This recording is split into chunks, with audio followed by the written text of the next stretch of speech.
तर मित्रांनो, आपण आहोत आपल्या कोकणात रत्नागिरीतील वाटत या ठिकाणी.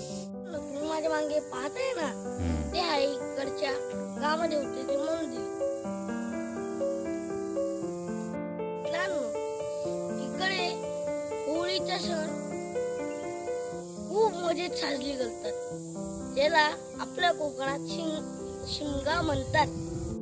इथला निसर्ग मनाला शांतता देतो. या आंब्यातला गोडवा जिभेतली चव चांगली करून टाकतो. तुम्ही पण या कोकणाचा आनंद घ्या.